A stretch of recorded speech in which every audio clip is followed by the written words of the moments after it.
paramilitaries too. My question is, here's my point. If they did, would you think it's acceptable? They never came close to committing an outrage on that scale. If they did, is it acceptable they to never fly went Belfast? in and kidnapped grandmothers or killed babies in cribs. Is it acceptable or not? They believe they were fighting for better or worse, and I believe for worse, and that's why I'm glad peace was found. But they believe they were fighting my question. political and military targets. I'm trying to bring it closer to home to you. You're trying to compare apples and oranges. No, I'm not. Yes, you are. It's you that's doing that. The only comparison that I would say that we saw from October the 7th and what Hamas did is with ISIS. Excuse me. It's the only comparison. Do you mind if let me ask you a witness. question.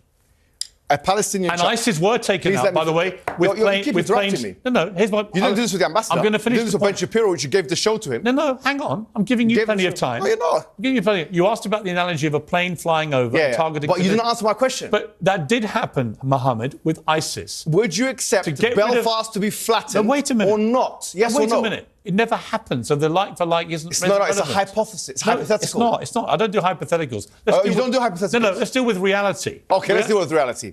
Piers Morgan's stance during the interview with Mohammed Hijab is commendable for its unwavering commitment to distinguishing between legitimate military actions and outright terrorism. By comparing Hamas to ISIS, Piers effectively underscores the barbarity of their tactics, which include kidnapping and killing innocents. Is his stance against hypothetical justifications for such acts making him a defender of morality in conflict? Welcome back. Last week I interviewed the Daily Wire's Ben Shapiro on the crisis in Israel. His powerful emotional analysis made headlines around the world. 5 million people have watched that interview so far, a measure of the enormous emotion and division this conflict has awoken. Well, among those viewers was Mohammed Hijab, the controversial pro-Palestine influencer with nearly 1 million YouTube subscribers of his own. Here's what he had to say about it. Do you think Piers Morgan, on fair grounds, would try and speak to me about an issue like this? Or Ben Shapiro, when they know what I'm going to come with? Absolutely not. Don't pretend you don't know who I am. You've been watching my videos. You know what I'm about. Your silence is deafening. And your cowardice is apparent. Well, Mohammed Hijab joins me now. Mohammed, thank you very much for coming in. I hadn't actually watched your videos. I have now. I've watched a few of them. I'm aware you've got a massive following. You've got nearly 1 million YouTube subscribers. You're an influential person. And you have a lot to say about this issue, obviously. So I thank you for coming in, but I'm not too cowardly to talk to you. I don't have a horse in this race.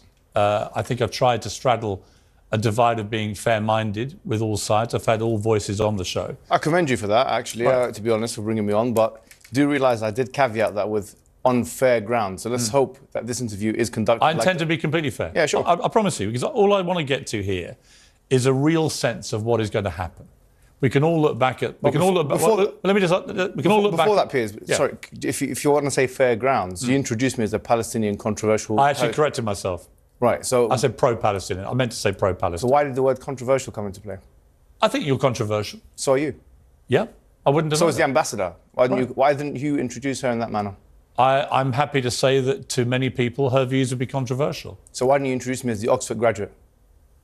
Do you want to be introduced as that? Yes. Okay. Or an Oxford graduate. Go ahead. Okay. No problem. You can be introduced as anything you like, frankly. It makes no difference to the debate. Let me ask you this. Where were you when you heard about what happened on October the 7th?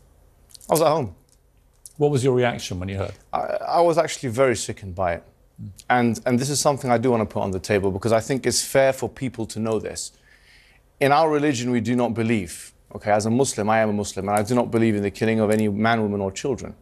Non-combatants. That is not despite the religious teachings. That is because of the religious teachings. So in terms of condemning Hamas and just jumping straight into it, I condemn not only Hamas but any other entity, okay, wherein it's proven that this has been done, that the killing of combatants has been done. Therein, I condemn any party that does it. Any party that kills people or strikes at people where it's more probable than not that it will hit a civilian target, I condemn them, and that's why I condemn the IDF. Because when they strike, they know that it's more probably than not going to hit civilian targets. They know that the majority of civilians, or the majority of people that are going to be affected are civilians. We know that from the various operations that have been conducted. We know that because now in Gaza you find that there is a blockade, as you know, for 17 years, but also they're stopping them from electricity, water, which is a war crime under Geneva 4 of the Geneva Convention, Protocol 4 of the Geneva Convention. So this is something I'm surprised you didn't actually mention to the ambassador. But I did mention it. You didn't say it's a war crime. Well, I think it's an arguable point, but it's a war crime. Okay. Piers highlighted the need for a balanced discussion. His prior conversation with Ben Shapiro provided an analysis that resonated globally, drawing millions of viewers. His approach shows the importance of confronting challenging topics with courage and clarity, ensuring all voices are heard in the ongoing debate. Is Piers' willingness to engage with different perspectives, despite accusations, not proving his commitment? Can I ask you now, then? They are saying Israel, at the moment, Israel is adamant they are not breaching war crimes, right? It will be determined. But if we could, well, it will be determined whether that's the case. No, sorry. That's incorrect. Mohammed, let me just make a point to you back on that. I think surely we can agree that what happened on October the 7th was a war crime. I mean, when people are taking grandmothers and executing them, kidnapping young children, when they're killing babies in their cribs, we can agree that's war crime, right? Okay, babies. Can we? Surely, of course, 100%. Right. But babies in the crib. Sorry, what was the evidence for that? You don't believe that happened? Sorry, CNN, the White House, Sky News, which you work for, all say. I don't work for Sky News. Well, your thing. I did work at CNN. I saw one reporter who retracted it because she wasn't sure about the source. It's unconfirmed by the White House. But then the Daily Telegraph and the Jerusalem Post and other sources then did publish pictures, which indisputably showed babies have been killed. No, it showed one baby who's been charred, and that picture has been put up on Twitter and has been refuted by many people saying that it's actually AI. That's completely untrue. That is true. What's your source? Mohammed, there's been a thorough investigation into the claim that was put up there by some rogue person on Twitter that it was AI. It has been completely disproven. Okay, let me ask you a question. That picture, which was published on the Telegraph, is a genuine, legitimate picture. What is your source? Are you seriously arguing that babies weren't killed? No, I didn't say that. Well, what are you saying? I'm saying, give me a source. Yeah. You know full well you've been fired from the Daily Mirror for fake images. So you know full well about the I didn't accept they were faked. Exactly. The UK government did. Yeah, they did. Because the UK government, just to be clear, had waged, in my view, an illegal war in Iraq. So you're allowed to go against the government, and I'm not allowed to go against the Israeli government? Of course you're allowed to. So tell me now, what's the source? You seem to be making a lot of presumptions about me, Mohammed. Yes, I had softball questions I was for the your editor. ambassador of a No, they weren't. I put all the questions to the ambassador. I was editor of the Daily Mirror when we opposed the Iraq war on the grounds that I believed it was an illegal war. I still believe that to this day. I think it stained this country. Fantastic. I don't think you even knew that. I did know that. Right. But that's not the point I was making. I was making the point that if you're allowed to go against the government in their classification of an image, then if you have pro-Palestinian activists who are saying, actually, we need to see a source, shouldn't they be entitled to that? The Daily Telegraph published on page 3. Should they be entitled to that, yes or no? About, the Daily Telegraph said they had independently verified the picture, Mohammed. No. Piers made a compelling point by highlighting the undeniable atrocities committed on October 7th. The brutal acts of executing grandmothers, kidnapping children, and killing babies in their cribs are clear war crimes. Despite the debate over specific evidence, the overall horror of these actions cannot be dismissed. How can we insist on recognizing these crimes to ensure justice and accountability? Excuse me. If you're saying that their verification is wrong... No, excuse me. Primary source in academia, I know you've done a journalism degree, which is, frankly, is not relevant to what we're talking about here anyway. Probably is to journalism, yeah. No, it's not to this conflict. But we academics require primary source evidence in order to make it. The Daily Telegraph said they verified the picture. That's a secondary source. Fine. You may say that's secondary source. You may say that's a secondary source. Well, you may say you don't think it's genuine. I don't agree with you. But the wider point. That was my point. I said I want a source. I just want to see the evidence. What we're arguing about here. You're not contesting that babies were killed. No, I'm saying I want to see the evidence. So why are you picking on the semantics of the veracity of one picture, which has been verified by British journalists? Why are you picking on that? British journalists are not an example authority. of somehow this wasn't as bad as it seems. British journalists are not an academic authority. You know that full well. You've been fired from Daily Mirror for that very purpose. What I'm saying to you is this: putting this issue to the side, I think you're trying to use it as a red herring to move away from the bigger issues. What red herring? This is a red herring because already 1,023 children have been killed in Gaza. That's why. And you didn't ask the ambassador that question. I literally asked the ambassador. No, I said 3,000 people have already been killed in a week in Gaza. But you didn't ask her whether she even listen to my interview with me. Piers makes a strong point by emphasizing the importance of verified evidence. The focus should be on the undeniable atrocities committed, rather than nitpicking over the sources. It's crucial to recognize the broader horror of the situation and not get sidetracked by semantics? Is highlighting the need for accountability and justice not essential in such grave matters? I did listen, but excuse me. Well, don't put words in my mouth or say I didn't ask a question. Let me ask you a question. Do you condemn the killing of those children by the IDF? I tell you what I condemn. Yes or no? I'm going to answer your question honestly and truthfully. Sure. And because I've tweeted about this, right? Oh, okay. I think that what happened on October the 7th was one of the worst atrocities I have ever had to read about or watch on video. It happens every day in Palestine. No. So why do you care about that? It actually so much? doesn't. It doesn't. It does actually. No. Yes. No. The Israeli forces. I've got the stats for that. Israeli forces do not go. Cast-led, Wait a minute, protective Mohammed. edge. Go and check it out. Mohammed. Israeli forces. Cast-led, protective edge. Israeli forces don't go into Gaza on one day and grab grandmothers and kill babies in their beds. Okay. And hold on. Rape and abuse women. So, rape, is there any evidence for that? It's been multiple reports in multiple mainstream media publications. Well, you're going to sit here and deny everything, No, right? no, I'm not denying anything. You are. No, I accept that some civilians have been killed. I do accept this. And I already said... You don't believe any of the reports that women were raped? No, I didn't say that. I said that it's still to be do you verified. think they were raped? No, I don't know. It's like the Russell Brand thing. You said you don't know. You didn't see the evidence. So why do you apply two different standards? Okay, so it's been reported. When it's Israel, we know they're raped. When it's Russell Brand, you don't know because you're friend. No, it's been reported by legitimate news sources. When it's Israel, you know they're raped. But when it's Russell Brand, you don't know. Them. When it's Russell Brand, you don't know if they're raped. There's no comparison between Russell Brand and what's happened. It's the same thing. It's a rape allegation. Why are you stuttering? I'm not stuttering. You are stuttering. You don't have anything You're to say. contesting every single thing that I'm saying. Yeah, that's and I'm the saying point to of you, an argument. at the end, 1,300 people were brutally 2,000 murdered, people have been killed on the other side. Abused. 2,000 people have been killed on the other side. I said that to the ambassador. Okay, but do you condemn that, yes or no? I don't think... So you refuse to condemn? No.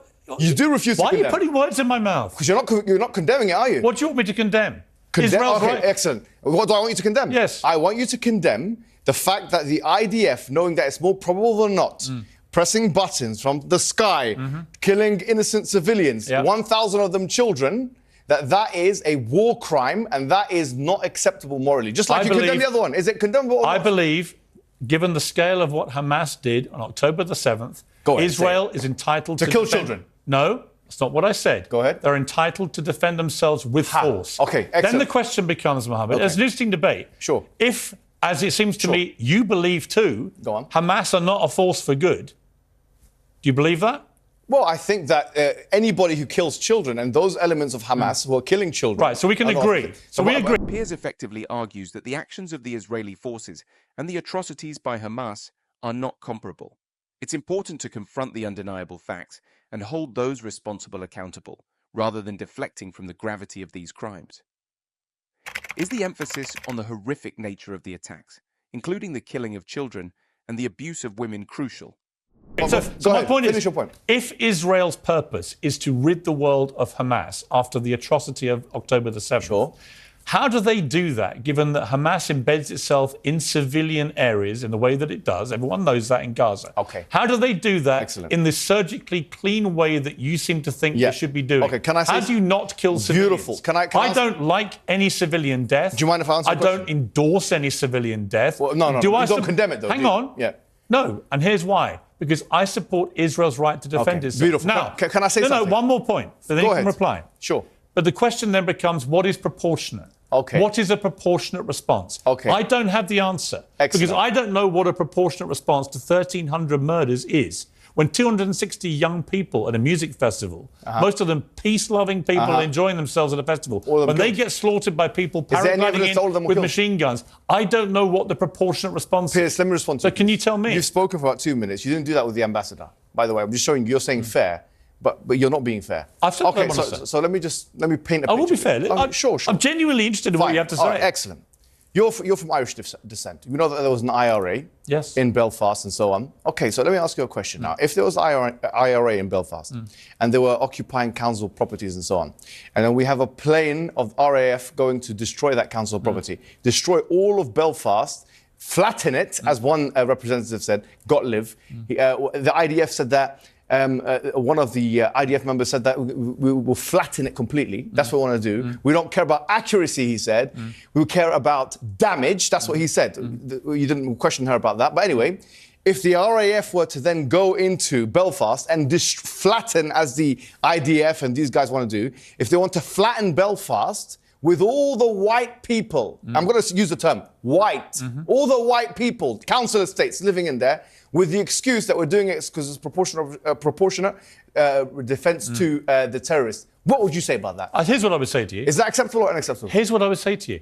Yeah. The IRA committed a series of atrocities over numerous decades. They targeted, in their eyes, military and political targets. They usually gave some form of warning, not always. Okay. They were terrorists. No, they were terrorists. Sure. They never, ever went out one day and committed the barbaric slaughter of 1,300... Irrelevant. No. If they did.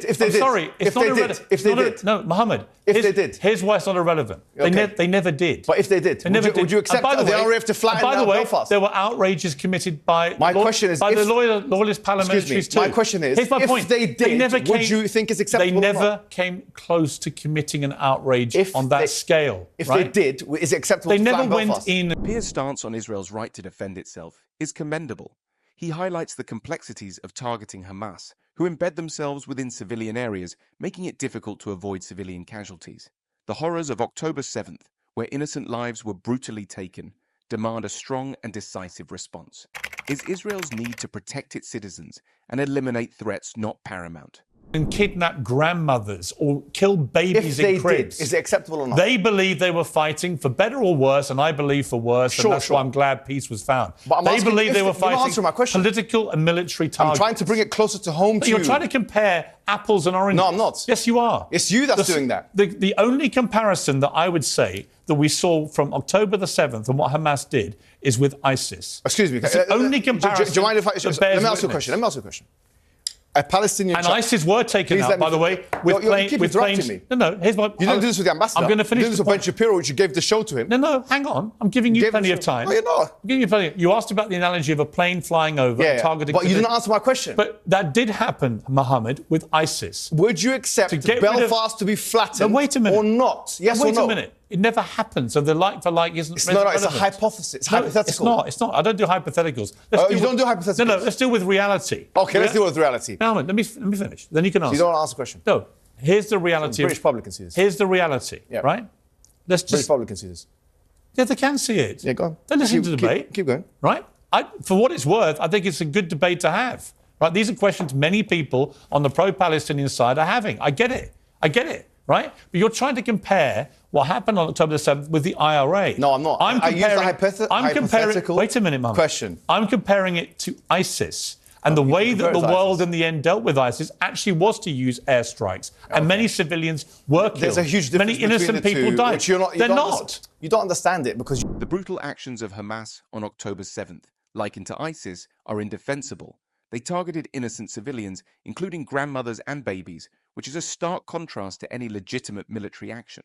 Drawing false equivalences highlights the importance of recognizing the true nature of these dangerous acts.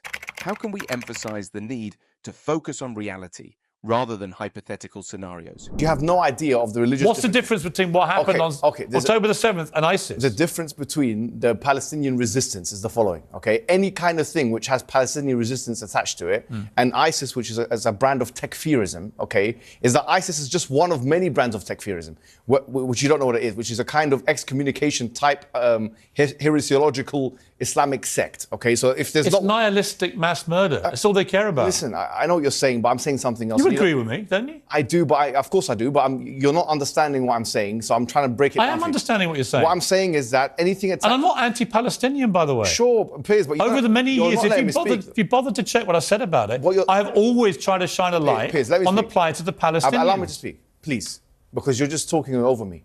The difference between the two are the following, right? Even if we assume that the killing of combatants in most definitions of terrorism is something which brings someone to be a terrorist, okay? I would say that if that is the case, then the state of Israel breaks that threshold and meets that condition. Because why is Israel not a state terrorist? If their highest officials are admitting that we want damage and not accuracy. Answer me this question. Why is the state of Israel, who are illegally occupying Gaza and the West Bank according to international law, and even the ICJ said that, okay, which is, as you know, an organ of the UN, all right? So this is international law. They're occupying, they're seizing, they're bombarding, they're indiscriminately killing, and they're blocking the supply lines. They're using white phosphorus. They're doing what you call mowing the grass, which is every couple of years, every few years, they're killing the Palestinian people. Let me ask, I want to understand what differentiates an Israeli in the sky pressing a button, killing the civilians, from somebody in any terrorist organization shooting the people. Because what differentiates it? Israel will say it has a right to defend itself. So will the terrorists? Right? That's what Osama bin Laden said. And they will. That's exactly Osama bin Laden's argument. No, it's not though. Yes, Hamas, it is. I read his fatwas.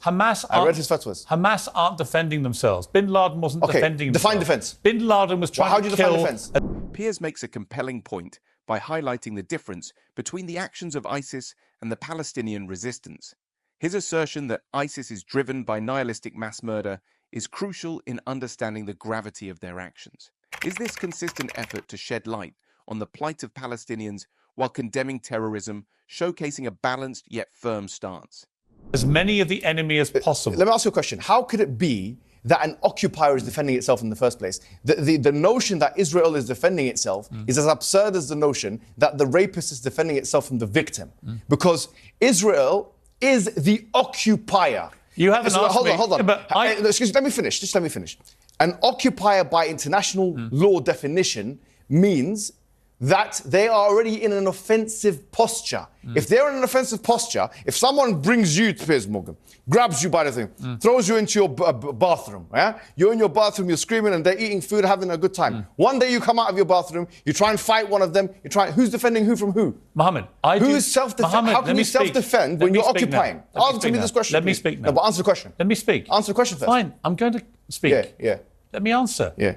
I believe that Israel's made a number of bad choices. That's not answering my question. Wait, I'm telling you what I think. You're not answering my question. Telling you what I think. Sure, go ahead. Okay?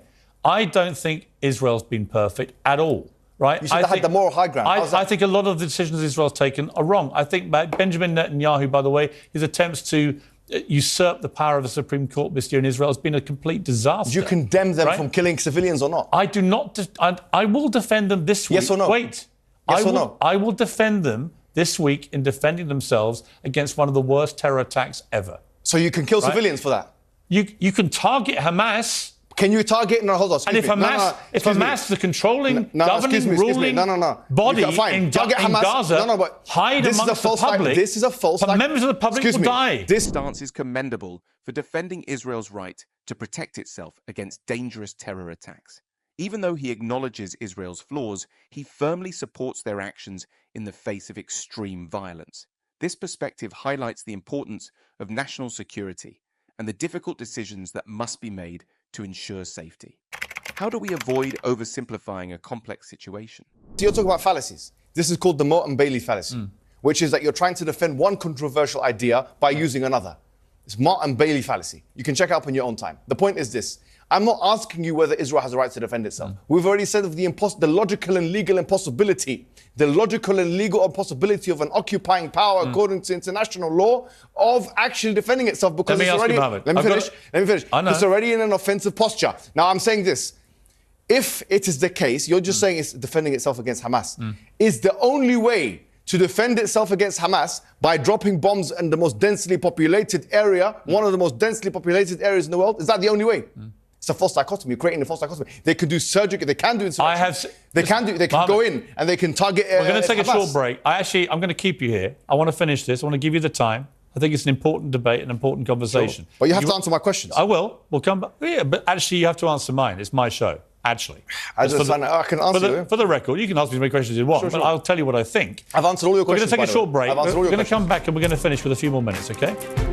Piers effectively highlights the complexities and nuances of the situation, emphasizing the need for strong defensive measures in the face of terror. Defending Israel's actions as necessary for their security, especially in light of extreme threats, is a valid stance. Is the idea that an occupying power can't defend itself flawed, as it dismisses the real and present dangers faced? Welcome back to Piers Morgan Says. Well, Mohammed Hijab is still with me. Mohammed, we've had a lively debate. I knew it would be a lively debate. This is a very important issue. It's a passionate issue. People on both sides. If I tweet about anything, doesn't matter what I say. One side, if I'm even remotely sympathetic to them, the other side, poor abuse and vice versa and so on. Let's try and cut through it all and get to what happens here. How do we find peace in the Middle East? I've been covering Israel-Palestine since I've been a journalist, 3 decades. And it seems to me we're as far away now as we've ever been. How do you think we get to a place of peace? You'll be surprised. Look, even Hamas, some 4 or 5 years ago, they even agreed to the 1967 lines, the borders. And what you have to understand, that this cannot be scapegoated on Hamas, because before Hamas's existence, this was still going on. This was going on before Israel's existence. But do you believe in a two-state solution? No, I believe in... Look, even Hamas was proposing a two-state solution. But do you believe in it? Look, there's advantages and disadvantages. This is a different... I don't know. I mean, it's a difficult one. Could you imagine 2 states next to each other living in peace? Palestine, Israel. Look, it's a possibility. I mean, as I say, even Hamas was saying that that's a possibility. I mean, this was 4 years ago. But what I want to bring to your attention is that nothing can happen if the international body or the UN becomes a toothless agency. In 2018 to 19, when actually 221 people were killed on a peaceful protest in Gaza. It was called the Great March of Gaza. 220 people died.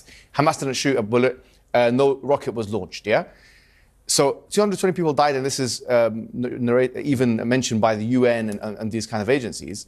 They tried to bring it up, the Palestinian Authority, they tried to bring this up to what we call the ICJ, which is part of the UN, okay?